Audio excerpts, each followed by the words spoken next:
Bismillahirrahmanirrahim. Assalamualaikum warahmatullahi wabarakatuh. Alhamdulillah wa bihi nasta'in.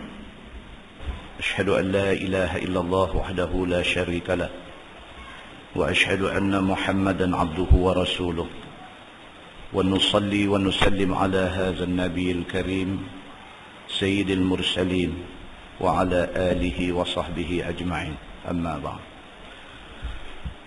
Sahibul fadilah saudara imam, sahibul fadilah saudara YB Syahbudin, sahibul fadilah tuan imam masjid daerah Seberang Perai Utara, sahibul fadilah Ustaz Akmal, banyak orang.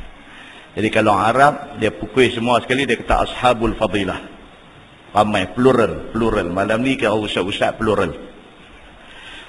Tuan-tuan dan puan-puan yang dirahmati Allah sekalian, di dalam sebuah hadis riwayat daripada Abi Hurairah radhiyallahu anhu, qala Rasulullah sallallahu alaihi wasallam, inna rabbakum yaqul kullu hasanatin bi'ashri amsalha ila 700 dha'f والصوم لي وأنا أجزي به الصوم جنة من النار ولخلوف فم الصائم أطيب عند الله من ريح المسك أو كما قال. hadis sahih riwayat Imam At-Tirmizi. Nabi SAW bersabda, sesungguhnya Tuhan kamu ada berfirman, kullu hasanatin bi'ashri amsalha ila 700 dha'f. Allah Subhanahu wa taala berfirman, tiap-tiap satu perbuatan baik akan dibalas dengan 10 pahala. Nabi SAW beritahu, Nabi kata Allah ada berfirman, tiap-tiap satu benda baik kita buat, pahala dia 10. Bahkan kadang-kadang ada benda baik yang kita buat itu ila 700 dha'f, membawa kepada 700 pahala. Dia bagi range. Perbuatan baik yang kita buat tu minimum Tuhan bagi 10, dia boleh pergi sampai 700 pahala. Wasawmu li, Tuhan kata, tapi berbeza dengan puasa. Puasa itu untuk aku, Tuhan kata. Wa ana ajzi bih, aku balas pahala puasa. Sampai setakat tu Imam Nawawi rahimahullahu ta'ala dia beritahu. Kata Imam Nawawi, pasal apa yang Tuhan kata puasa itu untuk aku, wa ana ajzi bih, dan pasal apa Tuhan kata aku akan balas sendiri pahala puasa? Kata Imam Nawawi rahimahullahu ta'ala, itu menunjukkan besarnya pahala puasa. Maknanya lebih besar daripada 700, lebih besar daripada 700 pahala. Perbuatan daripada 10 pahala sampai 700 pahala, itu Tuhan tak masuk campur. Tuhan bagi. Tapi dia tak sebut kata dia nak bagi special. Tapi untuk puasa, Tuhan kata wasawmu li, tapi puasa itu untuk aku. Pasal apa? Imam Nawawi kata, pasal apa Tuhan kata puasa itu untuk aku? Awak semayang bukan untuk Tuhan, haji bukan untuk Tuhan, zakat bukan untuk Tuhan, kita baca Quran bukan untuk Tuhan. Imam Nawawi kata semua hak kita buat ni untuk Allah Subhanahu wa ta'ala. Tapi berbeza dengan puasa, kerana puasa adalah satu ibadat yang ikhlas manusia buat. Pasal puasa adalah satu ibadat yang mata tengok tak nampak. Orang semayang tengok nampak. Orang pi Mekah buat umrah, buat haji, tengok nampak. Orang baca Quran tengok nampak. Orang bagi sedekah tengok nampak. Puasa tak nampak. Orang puasa dengan orang tak puasa tengok tak nampak. Maka puasa itu Tuhan kata wasawmu li, puasa itu untuk aku. Orang yang puasa ni ikhlas. Semayang belum tentu ikhlas, boleh ingat nak tunjuk ke orang, pasal orang nampak. kita pergi umrah, kita pergi buat umrah, kita pergi buat haji, boleh jadi ada lintasan dalam hati kita nak tunjuk ke orang, pasti orang nampak. Kita sedekah, boleh jadi tak ikhlas, pasal apa? Sedekah orang nampak. Tapi puasa, Allah je tahu kata kita puasa. Maka ibadat puasa itu Tuhan kata wasaumu li. Puasa itu untuk aku, Tuhan kata. Manusia yang pilih untuk nak puasa, dia ikhlas kerana Allah. Bukan nak tunjuk ke orang. Orang pun tak tahu kata dia puasa. Wa ana ajzi bih. Maka kerana itu Tuhan kata aku yang akan balas pahala dia. Kata Imam Nawawi, pahala puasa yang ikhlas itu Allah balas lebih daripada 700 pahala. Wasaumu junnatun minan nar. Nabi SAW kata puasa itu dia menjadi perisai, menjadi dinding daripada api neraka. Tuan-tuan dan puan-puan, muslimin dan muslimat yang dirahmati Allah sekalian. Sedang tak sedang kita dah duduk dalam bulan puasa. Bulan puasa satu bulan yang disebut di dalam banyak hadis sebagai satu bulan yang berkah. Nabi ketika bagi khutbah pada akhir Sya'ban, Nabi kata ayyuhan nas innahu qad azallakum syahrun azimun mubarak. Nabi kata sesungguhnya akan menaungi kamu semua satu bulan yang azim, mubarak, satu bulan yang besar dan penuh berkah. Ini puasa. Bulan Ramadan, bulan puasa ni adalah bulan yang besar di sisi Allah. Besar pahala dijanjikan kepada orang yang beribadat di dalamnya. Bahkan dia satu bulan yang mubarak, bulan yang penuh berkah. Besarnya bulan puasa ni sehingga Nabi SAW kata wa ja'ala qiyama lailihi tatawwu'an. Dijadikan ibadat pada malamnya satu ibadat khusus dan sunat di sisi Allah. Tarawih ni kalau tuan-tuan rajin nak buat bulan Syawal pun Tuhan tak terima. Tarawih ni bulan Ramadan saja. Satu ibadat yang Allah anugerahkan khusus kepada manusia untuk bulan puasa saja, bulan Ramadan saja. Kita rajin di bulan lain kita buat pun tak mau. Dia mau tarawih ini dalam bulan Ramadan. Bahkan Nabi kata faman tatawwa'a fihi bi khaslatin minal khair kana kaman adda faridatan fi ma siwa. Siapa buat satu benda sunat dalam bulan Ramadan, pahala macam dia buat satu benda fardu. Ini yang kata special bulan Ramadan. Bulan lain tak ada. Bulan Ramadan ni saja siapa buat satu benda sunat, semayang ba'di Aisyah 2 rakaat. Satu benda sunat dia buat, pahala macam dia buat semayang fardu. Bahkan Nabi SAW kata, "Wa man adda faridatan fihi kana kaman adda 70 faridah fi ma siwa." Siapa buat satu benda fardu dalam bulan Ramadan, pahala macam 70 benda fardu dia buat di bulan lain. Istimewa bulan Ramadan ini kalau kita tengok dalam Quran, dalam hadis Nabi SAW banyak sekali. Di dalam sebuah hadis riwayat daripada Sahli bin Sa'din, daripada Sahal bin Sa'ad radhiyallahu anhu, kata dia Nabi SAW bersabda, Nabi kata inna fil jannah lababan yud'a ar-rayyan yud'a lahu as-sa'imun faman kana min as-sa'imin dakhalah wa man dakhalahu lam yazma' abada atau kama qala, hadis riwayat Imam At-Tirmizi. Nabi SAW bersabda, Nabi kata sesungguhnya dalam syurga itu ada satu pintu, dipanggil pintu itu dengan nama Ar-Rayyan. Nama surau ni surau kita ni surau puasa rupanya. Dinamakan salah satu daripada pintu syurga itu dengan nama Ar-Rayyan. Ar-Rayyan ni makna apa tuan-tuan? Kita kena tanya pengusi surau. Pasal dia pengusi surau ni, dia mesti kena tahu makna dia. Ar-Rayyan makna dia apa? Penghilang dahaga. Kita duk tahu Ar-Rayyan ini nama pintu syurga saja. Tapi apa makna tu? Perkataan Ar-Rayyan itu. Ar-Rayyan tuan-tuan pernah dengar orang pergi buat haji 9 Zulhijjah itu bermula haji di Arafah. Satu hari sebelum bermulanya wukuf di Arafah itu hari 8. Hari 8 Zulhijjah itu dia panggil hari Tarwiyah. Apa makna tarwiyah? Tarwiyah ni rayan ni, itu makna dia. Makna dia apa? Tarwiyah ni makna hari unta nak hilang dahaga. Tarwiyah tu makna bagi unta minum. Nabi nak pergi buat haji 9 hari bulan di Arafah, Nabi start dengan di Mina. 8 hari bulan di Mina itu dipanggil hari tarwiyah. Kita duduk dengar hari tarwiyah. Tarwiyah apa dia? Tarwiyah ni daripada root word, daripada kata dasar dia arwah. Makna dia hilang dahaga. Tarwiyah maknanya unta tu diberi minum air untuk dia nak start saat lagi dia pi di Arafah, dia patah balik mai Muzdalifah, kemudian dia nak mai ke Mina sampai selesai, dia nak balik semula ke Mekah.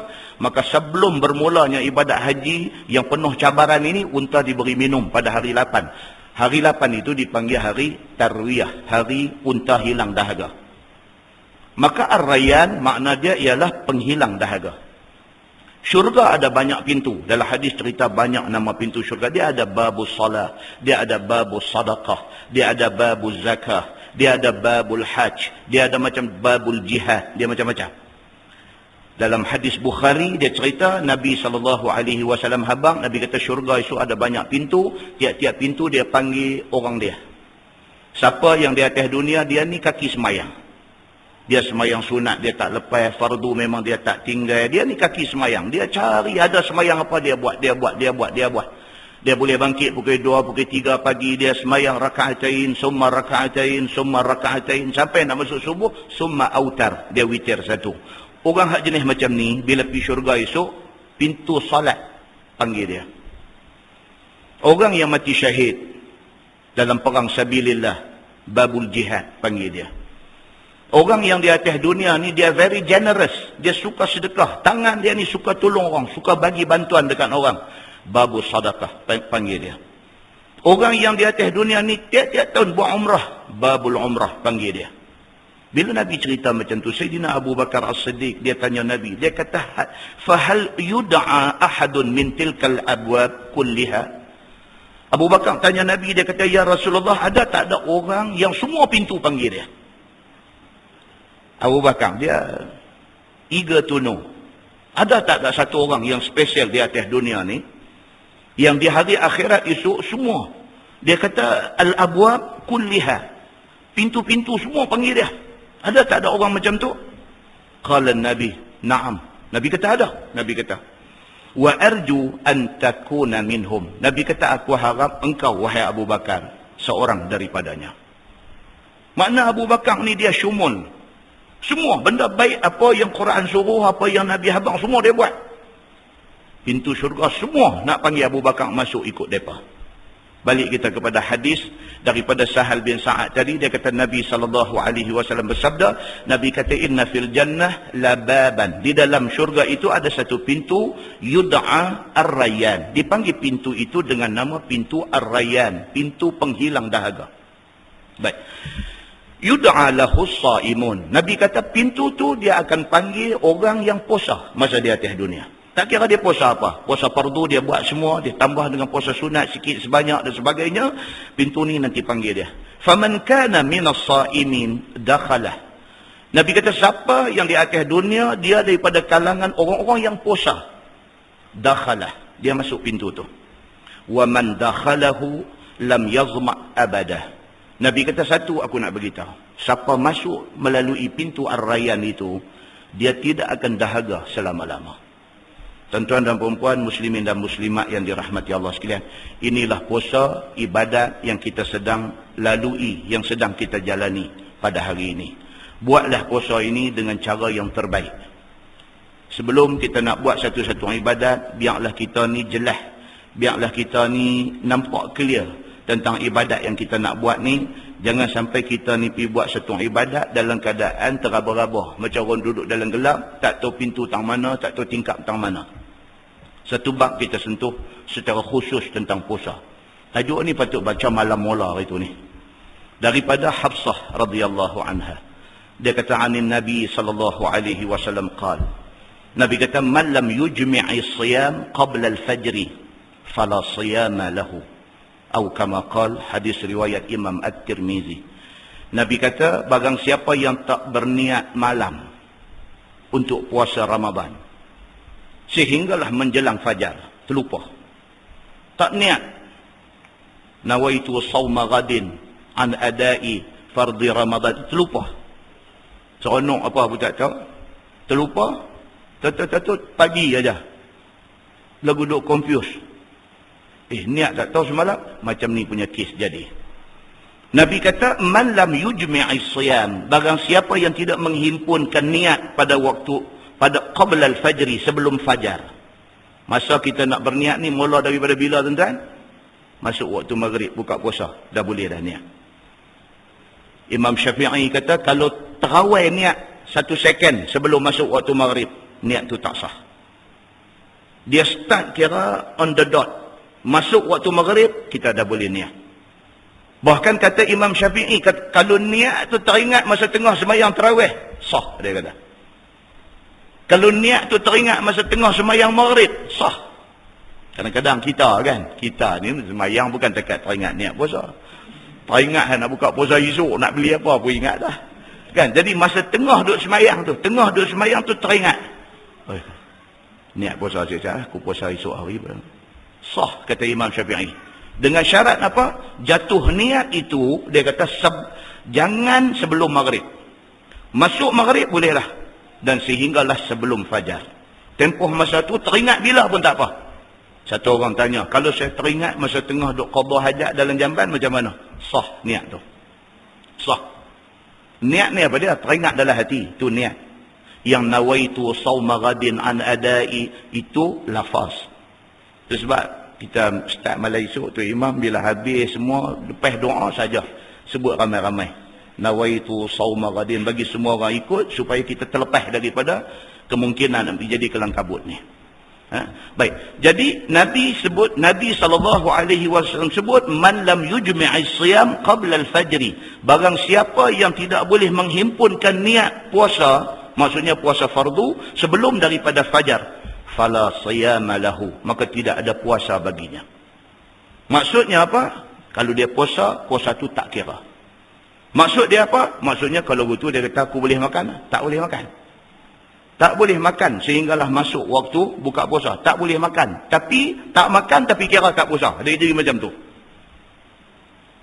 Ini benda kita kena jelas. Baik, so kesimpulan hukum daripada hadis tu, dia kata yang pertama ialah niat adalah wajib. Niat adalah wajib. Mesti kena ada lintasan dalam hati tentang ibadat yang kita nak buat. Yang kedua, kesimpulan daripada hadis tu ialah dia kata bagi puasa wajib seperti puasa Ramadan ataupun seperti puasa qada ataupun seperti puasa kafarah ataupun seperti puasa nazar, ni semua puasa wajib. Niat mesti waktu malam. Tidak boleh siang. Bagi puasa-puasa wajib seperti puasa Ramadan, puasa qada, orang perempuan nak qada puasa pun dia kena niat malam. Kadang ada juga dia tanya lelaki dia kata abang dia nak buat puasa qada ni tapi semalam tak niat, tak apa ke abang? Pergi tanya pun lelaki pun jenis kepiah longgar juga. Jenis kepiah longgar. Lelaki kata apa? Tak apa, Tuhan tahu lah, tak apa. Tak boleh. Tak boleh. Pasal apa? Pasal puasa qada itu wajib. Mesti jatuh niatnya pada waktu malam sebelum fajar. Serupa juga dengan puasa nazar. Kita nazar. Kata kita nak puasa kalau macam ni punya perkara jadi. Tiba-tiba jadi perkara tu. Kita nak puasa nazar. Puasa nazar niat dia mesti malam. Itu kesimpulan yang kedua. Kesimpulan yang ketiga, dia kata bagi puasa sunat harus berniat sesudah subuh. Dengan syarat sebelum zuhur. Bagi orang nak puasa sunat. Puasa sunat Isnin, sunat hari Khamis, puasa sunat Arafah, puasa Taswa'ah, nak puasa Ashura, 10 Muharram, 9 Muharram, ataupun dia nak buat puasa Ayyamul Bid, hari 13, 14 dan 15, pertengahan bulan Hijrah. Ini semua boleh niat siang. Dah sampai pukul 10 dah. Tapi dengan syarat tak buat benda yang membatalkan puasa lagi. Tak makan, tak minum, tak jangan kena roti canai, roti telur apa semua. Lipat dah cantik-cantik baru puasa. Bila hari ni kata, tak boleh kata. Dengan syarat belum buat perkara yang membatalkan puasa. Duk elok lagi apa kan? Pukul 10, 11. Tak makan lagi sampai lah ni, puasa lah. Puasa sunat. Boleh. Pasal apa? Pasal puasa itu puasa sunat. Kesimpulan yang keempat, dia kata bagi Imam Asy-Syafi'i, ini mazhab Syafi'i, wajib niat pada tiap-tiap malam. Tak boleh niat sekali harung di awal bulan. Macam kita puasa Ramadan ni. Niat malam satu Ramadan kan. Niat dah. Saja ku puasa sebulan. Bulan Ramadan ni. Fardu atasku kerana Allah Ta'ala. Imam Syafi'i kata tak boleh. Baik, siapa yang kata boleh? Ini benda khilaf. Siapa yang kata boleh? Imam Malik. Imam mazhab Maliki. Imam Malik kata boleh. Kita niat siap-siap puasa sebulan. Lepas tu kalaulah berlaku lupa pada hari-hari yang 30 hari, yang 29 hari itu, maka niat sebulan itu boleh cover kelupaan kita itu. Itu pendapat Imam Malik. Dia ada hujah dia. Imam Malik hujah macam tu, dia kata apa? Dia kata pasal dalam ibadat lain pun kita niat sekali aja. Ini hujah Imam Malik. Imam Malik kata kita nak buat haji. Kita niat buat haji bila? Masa di miqat kita niat. Bagi orang yang nak buat haji ifrad, dia niat dah. Nawaitul hajja wal umrata.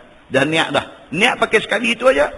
Lepas tu dia tawaf, dia sa'i, dia pi wukuf, dia apa-apa. Semua pun tak perlu niat asing-asing dah. Pakai sekali niat aja, semua ibadat haji masuk di dalam niat yang satu. Maknanya puasa apa macam tu? Itu hujah Imam Malik. Dia kata pasal apa puasa tak boleh nak niat sebulan-bulan Ramadan, sedangkan ibadat lain boleh? Imam Malik kata semayang. Kita ada 4 rakaat semayang. Tiap-tiap satu rakaat dia ada rokok, dia ada 2 sujud. Sekali lagi rakaat kedua pun ada rokok, ada 2 sujud. Rakaat ketiga pun ada rokok, ada 2 sujud. Sampai rakaat keempat. Tapi niat sekali aja dia kata. Pasal apa tiap-tiap rakaat kita tak kena ulang niat? Pasal apa semayang boleh? Dia kata pasal apa dalam puasa tak boleh? Itu hujah Imam Malik. Nampak pun kuat hujah dia. Tapi Imam Syafi'i menolak hujah itu. Dia kata dah, ibadat tu tak sama dengan sembahyang. Imam Syafi'i kata lain-lain. Sembahyang lain, ibadat tu lain. Dia ada lain hari, dia ada lain macam-macam. Dia kata itu hujah Imam Syafi'i. Kita ambil satu kesimpulan apa dia? Benda ni benda ijtihad ulama mazhab. Benda ijtihad. Jadi kita boleh ikut belaka. Kita boleh ikut. Jadi makna awal Ramadan kita balun dua-dua niat sekali. Yang pertama niat apa? Untuk sebulan Ramadan. Lepas itu kita renew tiap-tiap malam macam mana yang dikehendaki oleh Imam Syafi'i.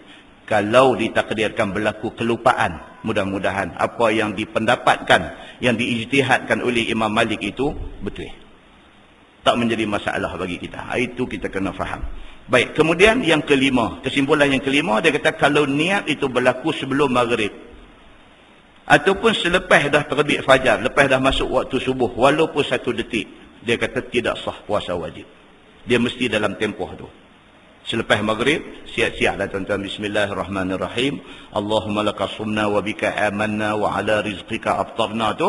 Makan, ingat tu siap-siap dalam hati, aku nak puasa esok. Senang. Jadi tak payah. Kan, saya ni sampai malam-malam, SMS kat anak-anak semua ni, tiap-tiap malam. Jangan lupa niat puasa kan. Hantar ni, ada suruh pekat terima, takut ku mereka lupa kan.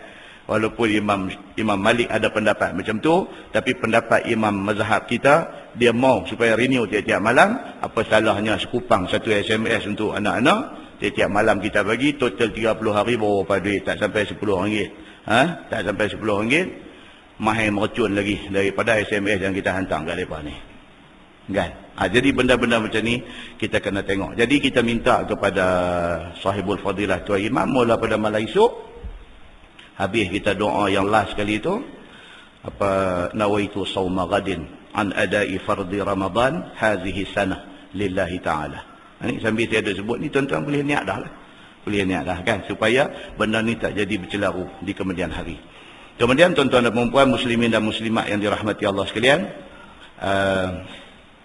suka juga kita sebutkan tentang apa, ada bunyi-bunyi sikit di belakang tu pasal kita buat apa, witir 3 rakaat kan. Kata bunyi tak biasa orang duk buat 2+1 yang sini pergi buat 3 rakaat sekali apa semua kan. Dia bunyi rungutan ni kerana dia tak meneliti hadis yang ada. Hadis ada banyak. Kalau kita nak buat witir 2+1 juga ada hadis. Kalau kita nak buat witir 3 rakaat sekali juga ada hadis. Saya baca satu hadis daripada Aisyah radhiyallahu anha. Kata dia, kana Rasulullah sallallahu alaihi wasallam yusalli min al-lail 13 raka'ah wa yutir min dhalika bi 5 wa la yajlis illa fi akhirihinna, atau kama qala, hadis sahih riwayat Al-Bukhari dan Muslim. Tuan-tuan boleh rujuk di dalam Bukhari ada, di dalam Muslim pun ada. Aisyah radhiyallahu anha kata Nabi sallallahu alaihi wasallam sembahyang malam di bulan Ramadan 13 rakaat. 13 rakaat itu dia kira macam mana? Kita dah beritahu dalam kuliah last itu. Dia kira 2 rakaat ba'da Aisyah, kemudian 8 rakaat tarawih, kemudian 3 rakaat witir. Jadi berapa? 13. Nabi sallallahu alaihi wasallam sembahyang 13 rakaat. Wa yutir min zalika bi 5. Bahkan Nabi biasa witir dengan 5 rakaat.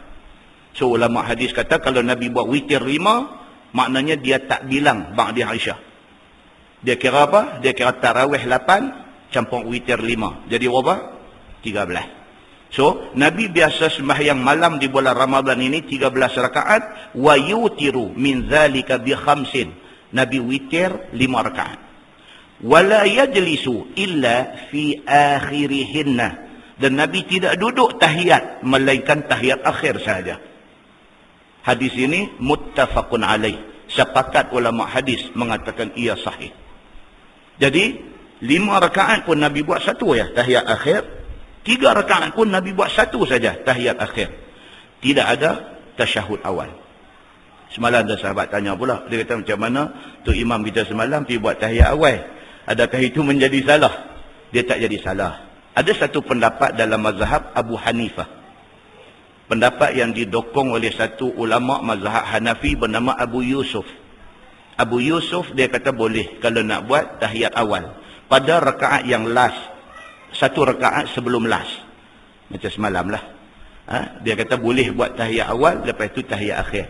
Jadi apa yang berlaku semalam tak batal semayang pun, cuma kurang baik. Pasal apa kata kurang baik? Pasal ada satu hadis daripada Nabi SAW. Nabi kata, la tutiru bithalathin tashabbahu bil maghrib. Hadis riwayat Imam Ad-Daruqutni dan Al-Baihaqi. Dan kedudukan hadis ini juga sahih. Maksud dia apa? La tutiru. Nabi kata, janganlah kamu witir bithalathin, dengan 3 rakaat. Tashabbahu bil maghrib, yang 3 rakaat itu menyerupai maghrib. Maksudnya apa? Kalau maghrib ada tahiyat awal, maka kalau kita nak buat witir, tidak boleh witir 3 rakaat menyerupai maghrib. Makna dia apa? Maknanya jangan adakan tahiyat awal. Jadi benda-benda macam ni biar kita clear. So bila kita buat ibadat, kita tahu bahawa ibadat yang kita buat itu bersandarkan kepada nas yang ada. So kita balik kepada hak mula saya kata tadi, kita tak jadi seperti orang yang buat ibadat macam orang duduk dalam gelap. Tak tahu pintu tang mana, tak tahu tingkap tang mana. Kita main belah, main ikut orang dan kita pun tak tahu betul-betul macam mana. Sedangkan hadis ada banyak di sana menceritakan tentang cara-cara ibadat yang dilakukan oleh Nabi SAW. Nah, mudah-mudahan apa yang kita buat dalam bulan Ramadan ini ada ganjarannya di sisi Allah Subhanahu wa taala, dan mudah-mudahan tazkirah kita ini memberi manfaat dan sedikit input untuk kita semua. Di dalam sebuah hadis an Abi Hurairah radhiyallahu anhu qala Rasulullah sallallahu alaihi wasallam, "Idza kana awwalu lailah min syahri Ramadan صفدت الشياطين ومردت الجن وغلقت أبواب النار فلم يفتح منها باب وفتحت أبواب الجنة فلم يغلق منها باب وينادي مناد يا باغي الخير أقبل يا باغي الشر أقصر ولله عتقاء من النار وذلك كل ليلة."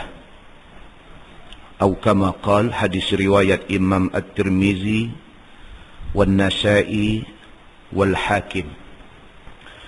Daripada Abi Hurairah radhiyallahu anhu, kata dia Nabi sallallahu alaihi wasallam bersabda, sabda Nabi apabila tiba awal malam daripada bulan Ramadan, ujung Syaban hari tu, esok nak masuk 1 Ramadan, malam ni Nabi kata suffidatis syayatin wa maradatul jin, diikat dengan besi. Banyak orang terjemah dia kata ditambat, diikat. Tuan-tuan buka dalam kamus bahasa Arab, suffida ni daripada perkataan root word dia daripada saffada. Saffada ni maksud ikat dengan besi. Bukan tekan ikat aja, ikat dengan besi, maka dia panggil saffada. Kalau ikat saja dia panggil aqada. Arab dia unik, bahasa dia unik. Dia sebut lagu ni, makna lagu ni, dia sebut macam ni, makna macam ni. Sudahlah hadis ni Nabi kata suffidati. Suffida maksudnya diikat, dirantai dengan besi. Segala syaitan itu diikat dan dirantai dengan besi. Wa maradatul jin. Orang terjemah selalu dan juga jin. Maradah itu ada makna dia. Maradah itu makna dia buah. Jadi maksud perkataan tu dia kata suffidatis syayatin wa maradatul jin. Maksudnya apabila tiba awal Ramadan, maka syaitan dan juga jin-jin yang buah diikat dengan besi, dirantai dengan besi.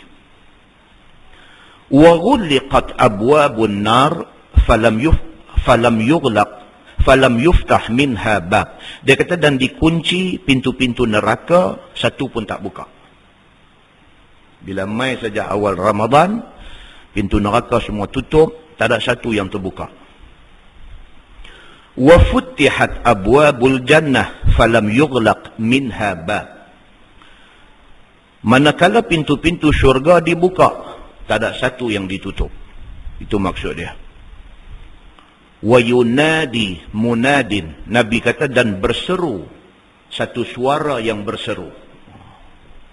Dalam tafsir dia kata malaikat. Suara malaikat berseru. Ya baghiyal khair aqbil. Bunyi suara tu. Suara itu bunyi di langit. Sampai ke dunia. Tapi Allah tidak buka hijab sehinggakan kita tak dengar. Allah tutup. Allah hijab telinga kita daripada dengar suara ni. Tapi hadis beritahu, kata ada suara ni. Wa yunadi munadin ya baghiyal khair aqbil. Maka berseru malaikat, wahai orang-orang yang nak buat baik, aqbil, mai, dia kata. Wahai orang yang ada ingat nak buat baik, jom kita buat baik. Itu maksud dia.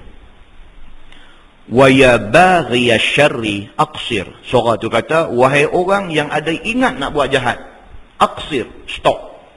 Surah tu kata. Walillahi utaqa'un minan nar. Dan bagi Allah dalam bulan puasa ni, bagi Allah kemerdekaan daripada api neraka.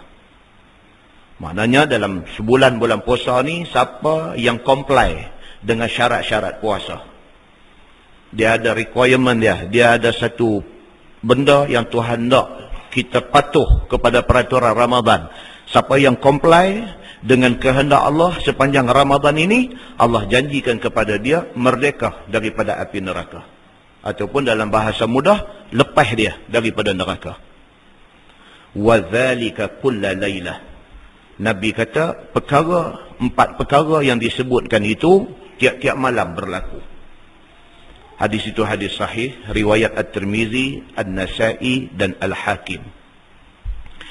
Saya akan fokuskan hadis ni pada 4 benda. Yang pertama tentang setan dan juga jin yang dirantai dengan rantai besi. Kita akan pergi satu-satu. Yang kedua, kita akan tengok tentang pintu neraka yang ditutup dan pintu syurga yang dibuka. Yang ketiga sekali lagi, kita nak tengok tentang suara yang menyeru dari langit. Baru ni dalam drama TV3, suara dari kubur. Okay. Nabi orang perempuan pun masak je lambat sikit hari tu. Pasal suara dari kubur tu bunyi. Mak tolong saya, mak tolong saya. Mak dia tak boleh tidur malam. Itu suara dari kubur. Yang ni dia kata apa? Suara dari langit. Dan yang keempat yang kita nak tengok sekali lagi ialah hal kemerdekaan daripada api neraka. Tuan-tuan dan puan-puan, muslimin dan muslimat yang dirahmati Allah sekalian, kita pitang syaitan dan jin dulu. Ini dua makhluk yang wujud. Dan kewujudan syaitan dan jin ini sabit daripada Quran dan hadis. Adapun pelesit, hantu raya, polong, apa semua ni, tak ada dalam hadis. Itu adalah nama-nama yang diberikan oleh orang Melayu. Orang Melayu ni, saya dah kata banyak kali, orang Melayu memang kreatif. Allah sebut, apa dia, dalam Quran dan hadis, Allah sebut apa? Syaitan, jin. Syaitan tu juga ada satu nama lagi, iblis. Iblis tu makna dia putih daripada rahmat Allah. Itu makna iblis. Lain daripada tu adalah ciptaan orang Melayu. Dia pecah bagi nama hantu raya, dia pecah bagi nama polong, dia pecah bagi nama pelesit, dia pecah bagi nama hantu tanglong, dia pecah macam-macam. Bunian pula dia selit masuk lagi satu. Dia kata ada pula satu bunian pula. Jadi dia kata kalau nak lalu lebuh raya Karak tu, you better be careful. Dia kata ada perkampungan bunian somewhere around hidup abang kat kita. Itu yang kita jadi korang duduk balik Pahang tu. Jadi duduk abang kata ada bunian. Jadi daripada hadis dan daripada Quran yang kita duk baca ni, dia cuma cerita kewujudan syaitan dan jin. Dalam Quran tuan-tuan, Allah Subhanahu wa taala berfirman, A'udzubillahi minasyaitonir rajim, Qul uhiya ilayya annahu istama'a nafarun minal jin faqalu inna sami'na qur'anan ajaba. Ayat ni daripada ayat 1 surah Al-Jin. Quran satu surah dia main cerita pasal jin aja. Dan Allah sebut dalam ayat ni, dia katakanlah wahai Muhammad, uhiya ilayya, Allah wahyukan kepada aku cerita pasal jin ni. Annahu istama'a nafarun minal jin, ada satu kumpulan jin telah mendengar bacaan Quran. Faqalu, maka kata jin-jin ni semua, inna sami'na qur'anan ajaba. Jin ni bila first time dengar Quran, dia kata di mulut dia kata sesungguhnya kami dah dengar bunyi bacaan Quran yang sangat menakjubkan. Itu ayat 1 surah Al-Jin. Dan dia menjadi dalil tentang wujudnya kelompok jin di dalam masyarakat ini. Allah Subhanahu wa taala dia buat mai lagi pula nak cerita tentang komuniti jin ini dalam ayat 14 sampai 15 surah Al-Jin. Tuhan kata, anna minnal muslimuna wa minnal qasitun. Faman aslama fa ulaika taharraw rasyada. Wa ammal qasitun fakanu li jahannam hataba. Tuan-tuan, ada masa ada baca Quran, balik tengok makna dia. Ayat 14-15 surah Al-Jin. Tuhan sebut dalam ayat tu, wa anna minnal muslimun wa minnal qasitun. Jin sendiri dia kata. Dia kata apa? Sesungguhnya daripada kalangan kami ni ada Islam dan ada jahat. Jin admit, dia mengaku dalam kelompok, dalam komuniti jin ini ada Islam dan ada jahat, maksudnya kafir.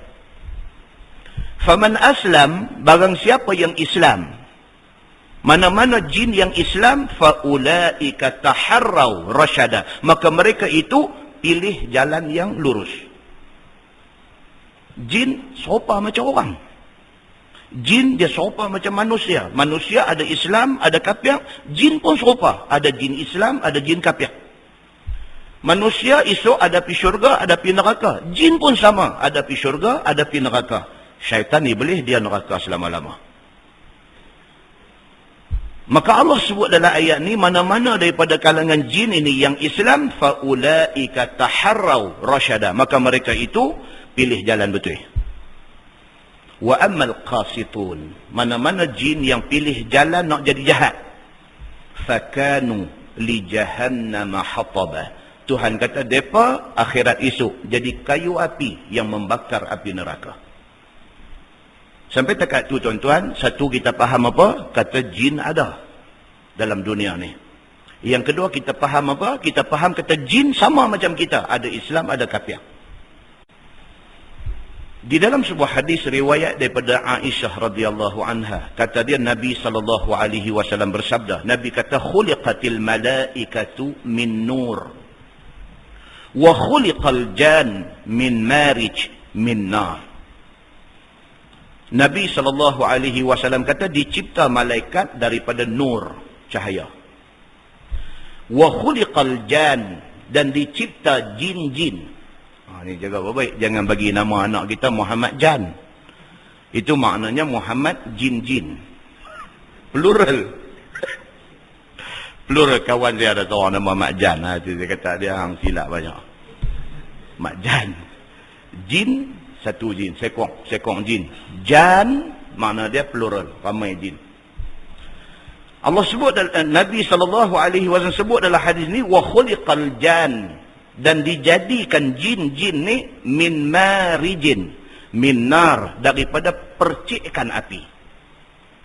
Kalau syaitan dijadikan daripada nar, jin jadi daripada percikan api. Kita buat unggun api, kita ambil satu batu, lempar masuk dalam, dia kelong. Itu dia panggil marij. Dia panggil percikan daripada api. Daripada itu dijadikan jin. Walau macam mana pun, Allah Subhanahu Wa Taala bagi ingat dekat kita tentang jin. Dalam ayat 6 surah Al-Jin, Tuhan kata, wa annahu kana rijalun minal ins ya'uzuna birijalin minal jin fazaduhum rahaqa. Tuhan beritahu. Tuhan kata apa? Dan sesungguhnya ada sekumpulan manusia suka nak pergi minta tolong dekat sekumpulan jin. Manusia ni dia ada sekumpulan manusia yang dia percaya dengan jin, yang dia nak bersahabat dengan jin, yang dia nak minta tolong jin, yang dia very dependent kepada jin. Kalau dia jadi bomo, kalau dia jadi dukun, kalau dia jadi apa, berubat orang, dia nanti pakai benda-benda ni. Dia khadamkan jin ini. Dan benda ni berlaku. Dan benda ni diceritakan di dalam nas hadis tentang adanya berlaku benda-benda ini. Maka Allah sebut dalam ayat ni, dia kata ada sekumpulan manusia ni suka duk minta berlindung dengan sekumpulan jin. Fazaduhum rahaqa. Allah Subhanahu Wa Taala kata, maka siapa buat macam tu, jin akan tambah lagi dosa dan kesalahan mereka. Cerita dia, kesimpulan dia apa tuan? Dengan jin ni kita tak boleh pergi bersahabat, tak boleh pergi minta tolong, tak boleh pergi buat apa dengan dia. Tak boleh. Walaupun atas alasan nak berubat orang, saya nak kena pakai khidmat jin. Tak boleh. Pasal apa? Quran sudah bagi tahu. Hang pi guna jin untuk nak minta servis dia, nak minta khidmat dia, fazaduhum rahaqa. Tak ada lain melainkan bertambah dosa dan bertambah kepada dia ni salah dia di sisi Allah Subhanahu Wa Taala. Dalam masyarakat Arab jahiliah, dia ada, kalau tuan-tuan baca syarah kepada tafsir kepada ayat-ayat ni, dia cerita dalam masyarakat Arab dulu, bila mereka nak lalu satu kawasan wadi, satu kawasan yang orang jarang lalu, dia akan panggil jin ni ya Amira. Dia panggil ya Amir, wahai ketua, ya Amiral Wadi. Dia kata, wahai ketua yang menjaga wadi ni, anak cucu nak tumpang lalu. Rupanya bukan orang Melayu saja, Arab pun sama. Bila dia nak bypass satu kawasan yang orang jarang-jarang lalu, yang bila dia lalu, dia langkah 2-3 tapak, bulu roma dia naik meremang ni kan. Ya Amiral Wadi. Dia kata, wahai penjaga wadi ini, anak cucu nak tumpang lalu. Dalam tafsir Qatadah menceritakan tentang benda ni. Maka apabila berlaku macam tu, kata Qatadah ni dia ulama tafsir.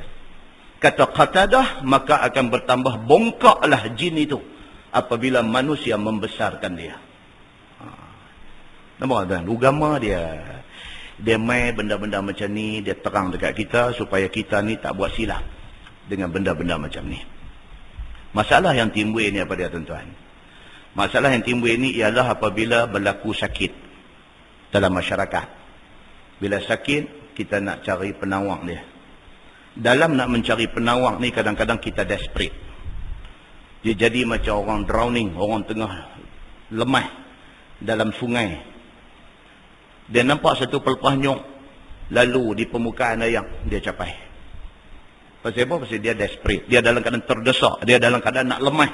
Dia nampak bayang apa sikit, dia capai. Dia capai-capai, kena bayang rumput kering. Kena bayang pelepah nyok. Kena satu papan kayu sayung. Yang tak boleh pun menyelamatkan dia. Tapi dia capai.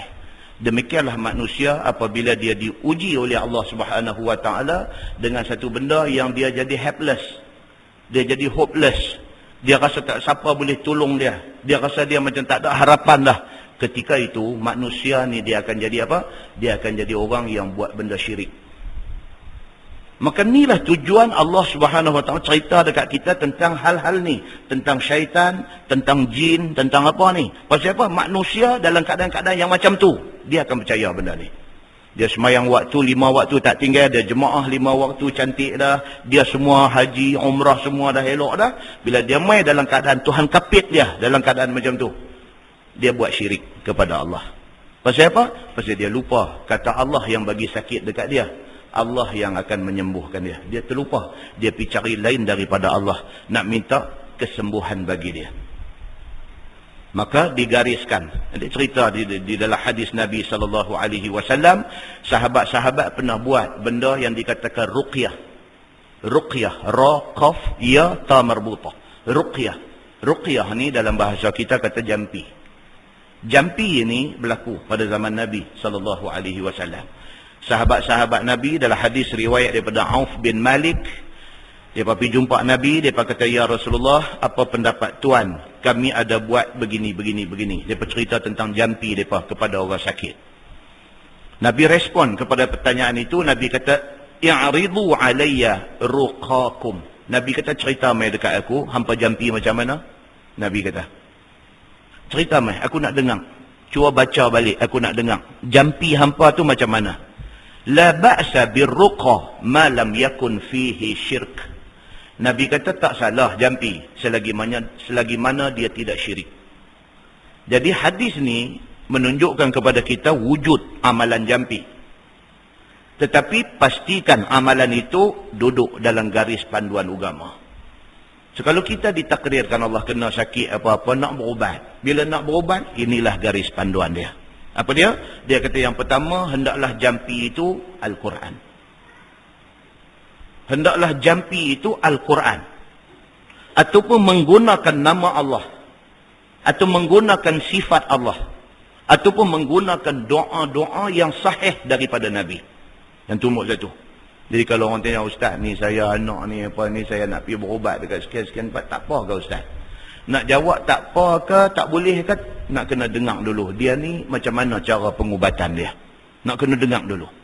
So yang pertama apa dia? Kalau dia baca Quran, kalau dia sebut tu nama Allah, kalau sekiranya dia sebut tu doa-doa yang daripada hadis Nabi. Contoh dalam hadis cerita Nabi SAW, bila dia pergi di rumah adik-beradik yang sakit, Nabi guna tangan kanan dia sapu dengan tangan kanan dia di tempat sakit. Kalau kepala-kepala, kalau perut-perut, kalau kaki-kaki, Nabi pegang dengan tangan kanan dia, Nabi sapu. Sapu di tempat yang sakit, Nabi kata, Allahumma Rabban Nas. Nabi kata, ya Allah, Tuhan manusia. Izhabil ba'sa. Pi buanglah penyakit yang ada pada dia ni. Ishfi. Sembuhkan dia. Nabi kata, Anta syafi. Engkaulah Tuhan yang boleh memberi sembuh. La shifa'a illa shifa'uk. Tidak ada penawar, melainkan penawar engkau. Shifa'an la yughadiru saqaman. Penawar yang tidak meninggal sakit walau sikit pun. Doa ni Datuk Harundin duk baca. Doa ni lah. Kita pun kalau hafal, kita pun boleh. Untuk orang-orang yang sakit, Bismillahirrahmanirrahim, sapu tempat yang dia sakit, baca Allahumma Rabban Nas, baca doa ni ada di dalam buku rawatan Datuk Harundin. Dan ini sabit daripada hadis Nabi SAW. Itu satu. Yang kedua, bila kita nak pergi berubat dekat orang, pastikan doa itu dalam bahasa Arab. Ini garis panduan yang ditentukan oleh Ahlus Sunnah wal Jamaah. Doa itu mesti dalam bahasa Arab. Maksudnya Quran, hadis, bahasa Arab. Yang ketiga, hendaklah ucapan itu jelas dan boleh difahami. Kadang-kadang kita pergi Bismillahirrahmanirrahim. Yang tu bunyi. Bismillahirrahmanirrahim. Begitu ya. Dia baca surah abang kah? Dia baca pantun kah? Dia baca syair kah? Kita pun tak tahu. Kan? Macam orang tak pernah jadi imam, satu hari orang tolak dia jadi imam. Bila jadi imam, dia jadi imam tak ada masalah. Doa sekali ada masalah tadi. Bukan dia tak hafal, dia hafal. Tapi bila pergi duduk sejadah imam tu, dia ketang tu, dia lupa. Itu mulalah. Allahumma salli ala sayyidina Muhammadin fil awwalin wa ala akhir. Tonik bunyi hujung. Dia bunyi tahu hujung. Bila dekat sikit orang pun amin. Amin, amin. Dia duk pecah belah. Dia duk pecah belah, belakang tak tahu. Dia bomo ni kadang-kadang macam ni banyak lah. Auzubillahi minasyaitanir bismillahirrahmanirrahim. Dia mumble. Tak mau. Dia kata hendaklah ucapannya itu jelas dan boleh difahami apa yang dia sebut. Kita dengar, kita tahu. Ini Quran kah, ini hadis kah, ini apa yang dia baca. Lagi bismillahirrahmanirrahim. Panglima hitam ni Syekh Qadir. Dia dulu sebut yang tu. Dulu timbul Panglima hitam sekali, kemudian Nabi Qadir sekali, Qadir Jalani sekali, duduk bunyi macam tu. Ini semua terkeluar daripada garis panduan Ahlus Sunnah wal Jamaah. Ini kena clear. Pasal apa? Kita tak mau sakit dah. Pergi cari dosa, belak balas ke atas lagi. Sakit dah memang sakit. Dibuat pula benda dosa. Jangan buat benda-benda macam ni. Kemudian dia kata yang keempat, dia kata tidak boleh ada sesuatu yang haram di dalam jampi yang disebutkan itu. Contohnya, dia bawa contoh di sini. Imam Nawawi kata apa? Contohnya, dia menyebut jin di dalam doa itu. Dengan berkat jin tanah, jin api, jin apa. Assalamualaikum, balik bang. Ni karut dah. Itu dia kata menyimpang. Dan yang kelima, dia kata kita mesti i'tiqad masa pi berubat ni, baik tak baik, izin Allah. Bukan bomo ni, bukan jampi dia, bukan apa pun.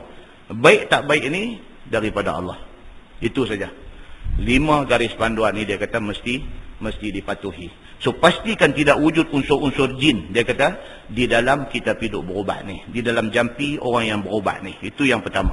Jadi dia nak beritahu adalah hadis tadi, dia kata apabila tiba saja malam Ramadan, dia kata syaitan dan juga jin-jin yang buah dibelenggu mereka ini dengan rantai besi. Kemudian yang kedua kita tengok tentang pintu neraka dan pintu syurga. Pintu neraka ditutup dan pintu syurga dibuka. Imam Nawawi kata dia ada 2 tafsiran tentang benda ni. Satu tafsiran mengatakan betul-betul pintu itu tutup. Pintu neraka betul-betul tutup. Pintu syurga betul-betul dibuka. Satu tafsiran lagi dia kata dah, itu cuma kiasan sahaja. Apabila Nabi SAW kata apabila tiba awal Ramadan, pintu neraka tutup, pintu syurga dibuka, itu kiasan sahaja. Maksud dia apa dia? Maksudnya kata Imam Nawawi, apabila mai bulan puasa, semangat untuk nak buat baik tu ada. Semangat yang tak ada di dalam bulan lain daripada bulan puasa. Semangat tu. Macam kita, tentang kita pergi Mekah, buat haji, buat umrah. Oh, tiap-tiap waktu semayang masjid. Balik-balik tak main. Masjid kat rumah kita tak pergi lah. Semangat kita tu nak pergi masjid tiap-tiap waktu, nak semayang jemaah, habis semayang, buka Al-Quran, baca apa. Semangat tu di Mekah ya. Di Mekah dengan di Madinah saja. Dan semangat tu dia mai pula bila? Bulan puasa. Bila mai aja bulan puasa ni, kata Imam Nawawi, semangat manusia ni semayang fardu berjemaah. Bila mai bulan puasa ni, semangat ni tarawih tiap-tiap malam. Bila mai bulan puasa ni, nak bangkit sahur sekali, tahajud dulu. Bila mai bulan puasa ni, Quran ni hari-hari baca, tiap-tiap waktu lepas semayang baca. Khatam sekali, 2 kali dalam sebulan. Bulan puasa. Bila mai bulan puasa ni, hak mana ada duit lebih ni, sedekah, bagi derma, bagi apa. Bila mai bulan puasa ni, hak ada duit lebih lagi, umrah bulan puasa. Benda ni dia mai bila? Dia mai bulan puasa. Kerana semangat ni duk mai bulan puasa, maka seumpama pintu syurga itu dibuka.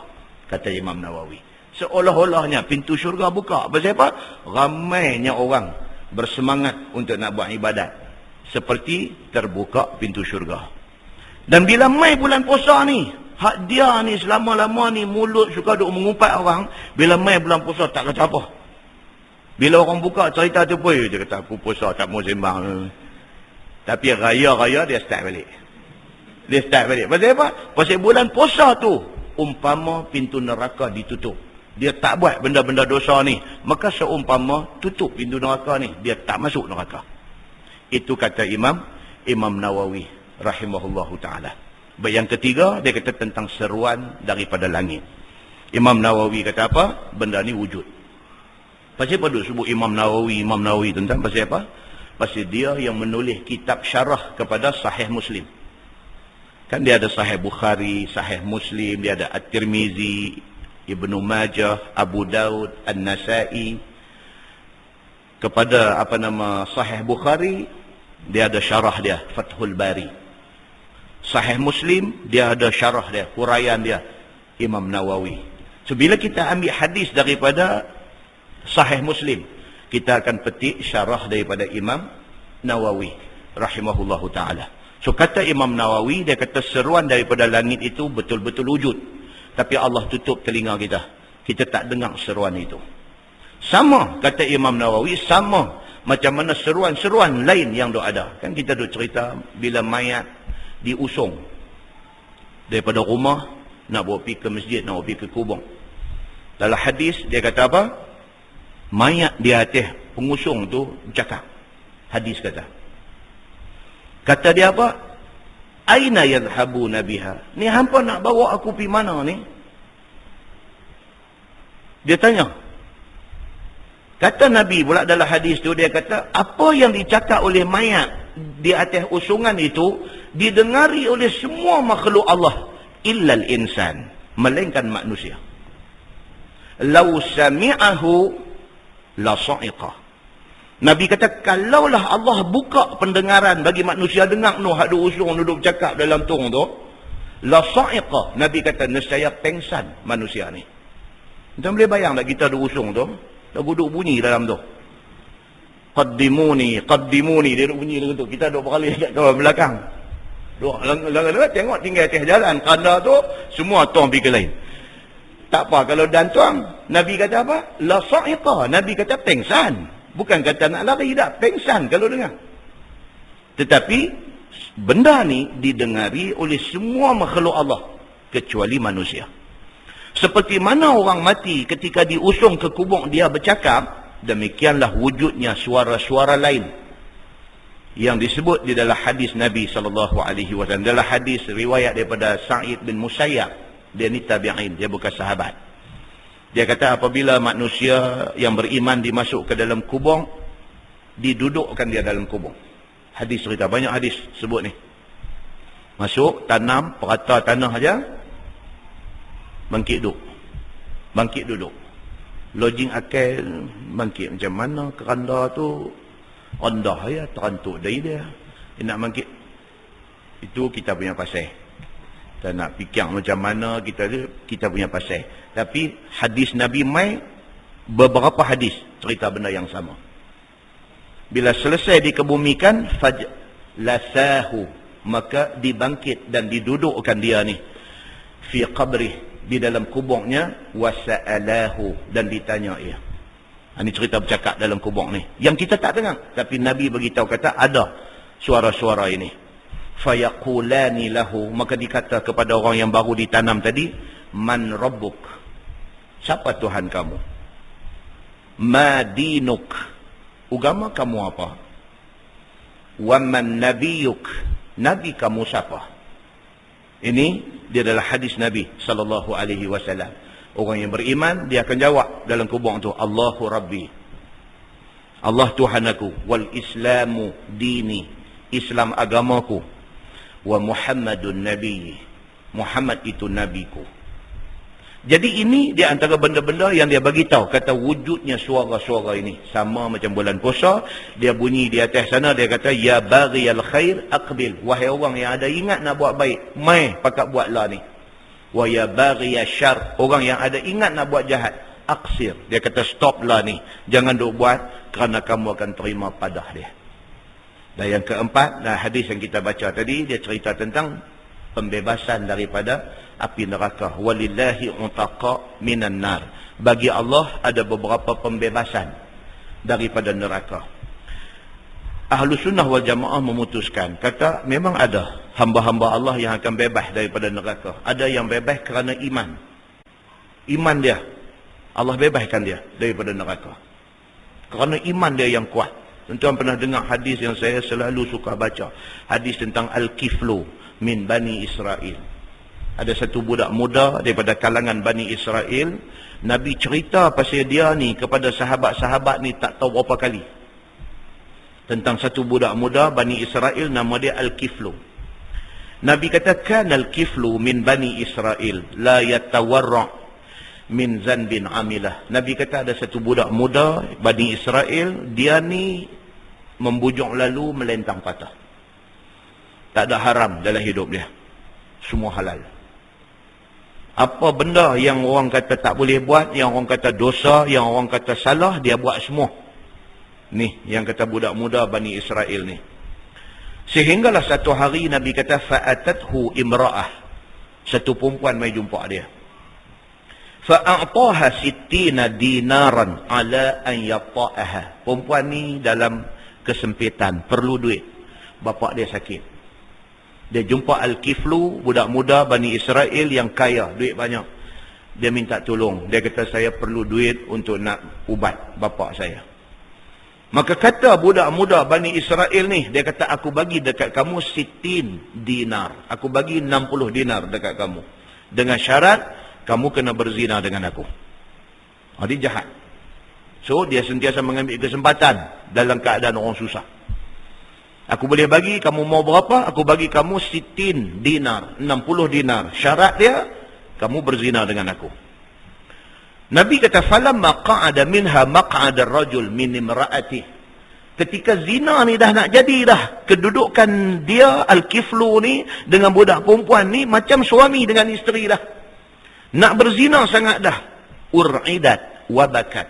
Nabi kata perempuan ni, budak perempuan ni ur'idat, ketak, wa bakat, dan menangis dia. Faqala ma yubkik. Al-Kiflu ni kata kat budak perempuan ni, yang menangis pasal apa? Aakrahtuk, kamu tak suka ke ni apa yang nak buat ni? Aku dah kata dah tadi, kalau kamu perlu duit aku bagi, dengan syarat kamu berzina dengan aku. Kamu kata okey.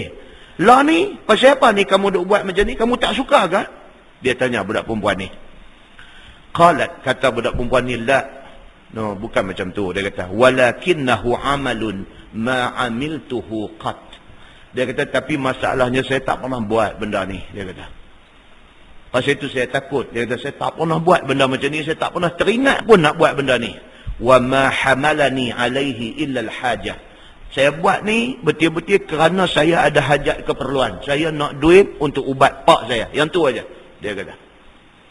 Bila dengar budak lelaki-lelaki ni, dia kata, anti taf'alina hadha wa ma fa'altuh.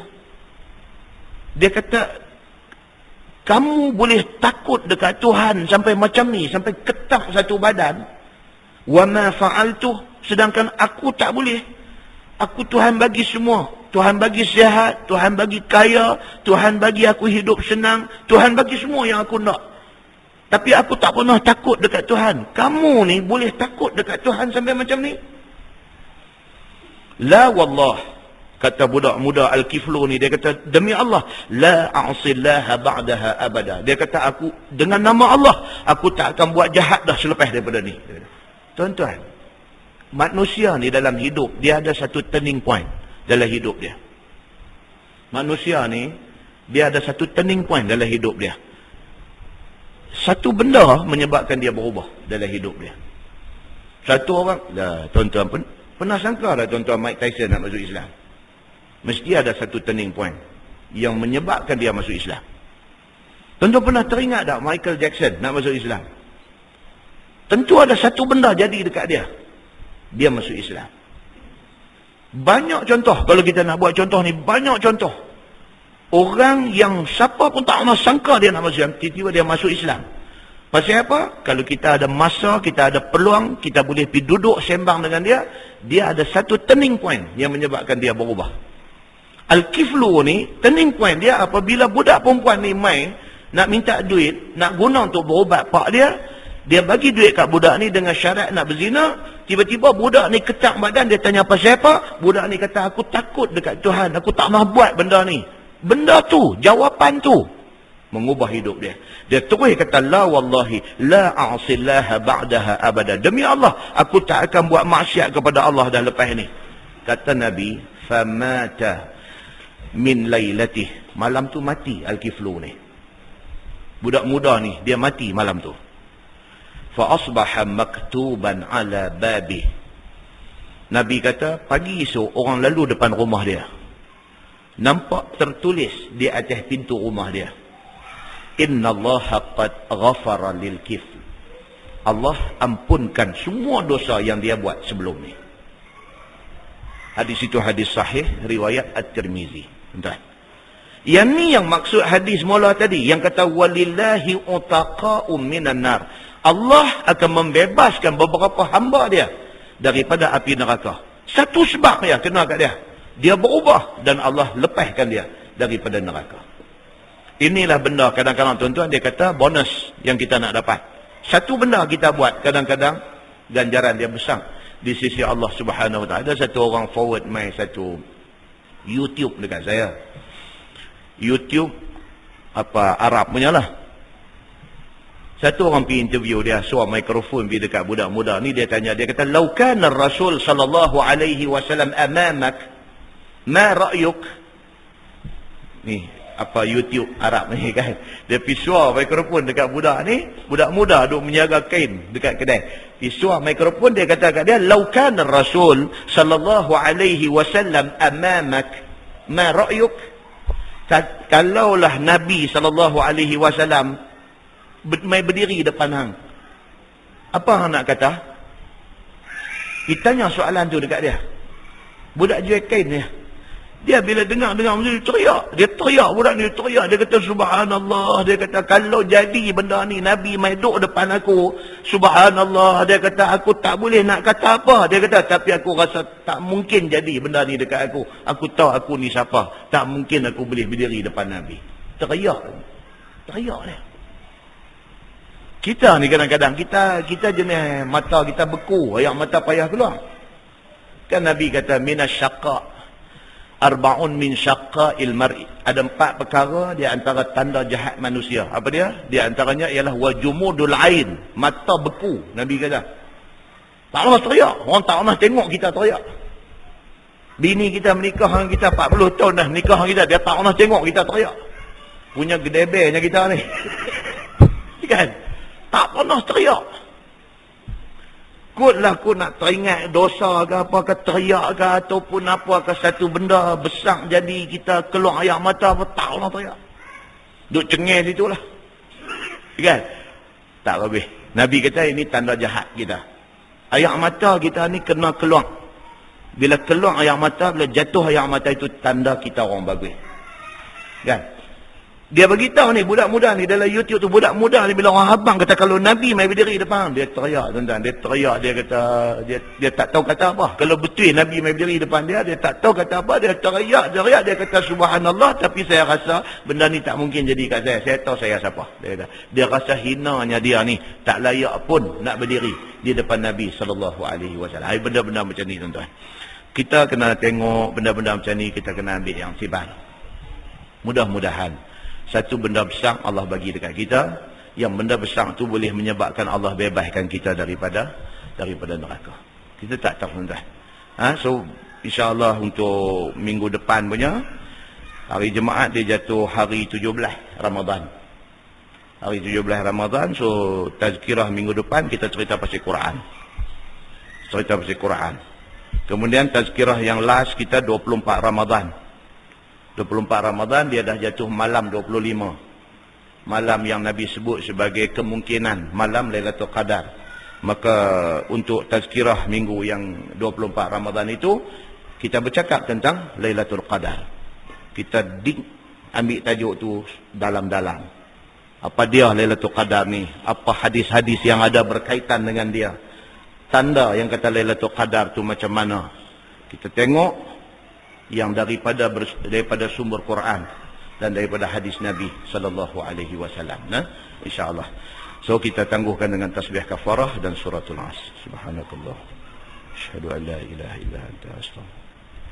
Bismillahirrahmanirrahim. Al-'as innal insana illa allazina amanu. Assalamualaikum warahmatullahi wabarakatuh.